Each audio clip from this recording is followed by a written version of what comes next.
Hi guys, this is Dr. Navelkar again, and today I am going to talk about ear perforations.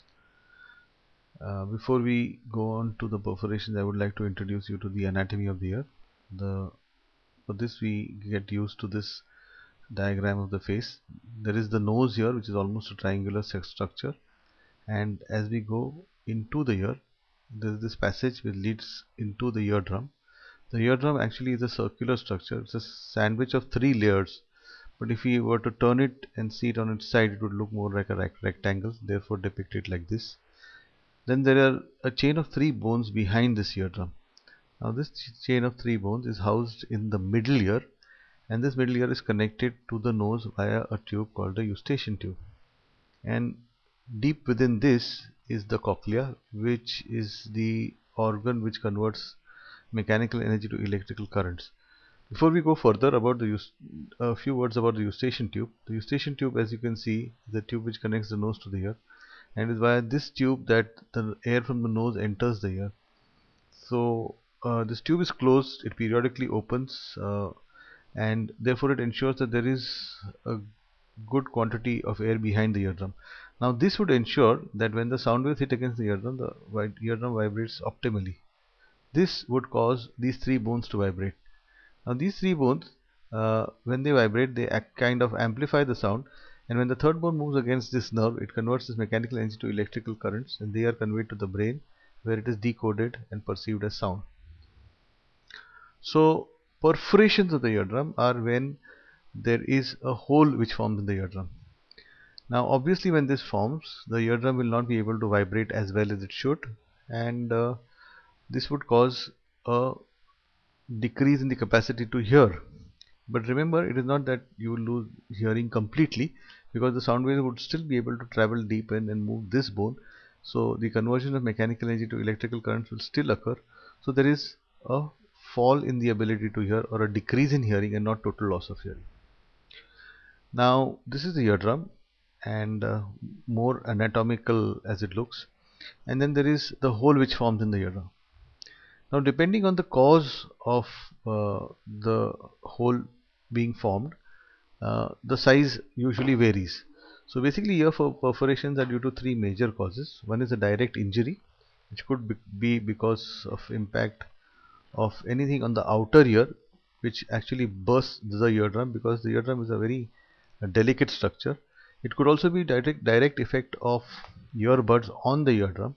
So obviously it is dangerous sometimes to use earbuds, but more commonly eardrum gets perforated because of infections, and these infections travel from the nose into the ear via that eustachian tube. When these infections are very fulminant and fast, they can uh, burst the eardrum within a matter of a couple of days, and this is called acute otitis media. However, there are slow moving infections of this middle ear space, which is called chronic otitis media. Now just about the injury to the eardrum. The common causes obviously is a slap on the ear, which the impact goes onto the eardrum because the air gets compressed, and use of buds, as I said earlier. Now usually these perforations which occur because of injury are moderate sized, and usually there is a lot of blood around, and they are known to heal spontaneously. The other cause of perforations, and the common cause especially in children, is what is called acute otitis media, where the infection from the nose, and that in children is often due to adenoids or the nose tonsils.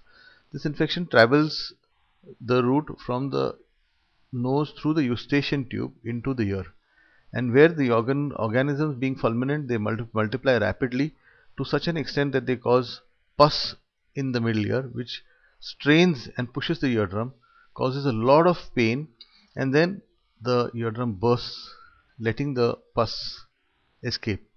Typically, the perforation which forms in such a situation is a small perforation. It relieves the symptoms, and again, luckily, this type of perforation usually heals. And now we come across the third, and that is chronic otitis media, where the organism is not that fulminant. It grows stealthily into the middle ear, gradually thins the eardrum, and creates a perforation which is usually large. So therefore the perforations can come in various sizes. So for it to heal, the first thing must be that it should become dry. All the infection in the ear should settle down, and only then the reparative process or the repair process will start and try to get the eardrum healed. Okay, so like I said, often the eardrum heals. Often it is the size which factors and decides how much whether the eardrum will heal or not. So since the acute otitis media, the perforation is small, it heals easy. It is easier, so probably it's easy to understand. However, sometimes we come across situations where in spite of the eardrum being small, it doesn't heal spontaneously. So the basic fundamental to understand why does this happen, why does the eardrum heal or does not, why it does not heal. So for that we go through this animation where the eardrum, as I mentioned, is a sandwich of three layers. You can see the three layers in three different colors. This is the external layer, and now a hole has formed. So a hole forms when it goes through all the three layers of the eardrum, right? And if healing is to start and be successful, the layers should grow in their own plane. What I mean by that will be illustrated in this animation where we have separated the three layers of the eardrum and shown that this layer now moving its own plane will achieve the process of healing. So will the green layer and the blue layer, right? But however, sometimes it so happens that one layer may grow a little faster than the other and tend to get folded inside. And as it gets folded inside, it interferes with the healing of the other two layers, and therefore even if the perforation is small, it is not able to heal. And it is such a situation that some kind of microscopic intervention is required. The eardrum, as you know, is a very tiny structure. It can be seen with the naked eye, but to handle or perform any kind of procedure on the eardrum, it needs the microscope, which gives great amount of magnification and ability to work on the eardrum without causing any damage to it. So the outcome of perforations basically is, like I said, small perforations heal unassisted. Large perforations, because of the area they have to cover and because of the possibility of the rollover effect, they fail to heal and then they require surgery.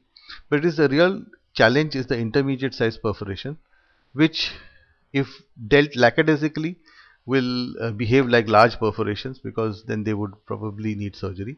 It is sincere effort and skill which can convert the outcome of intermediate perforations more like a small perforation and get it to heal, where we can work, uh, do some minor microscopic interventions, see if the rollover effect has occurred, and get the perforation to heal and get a favorable outcome.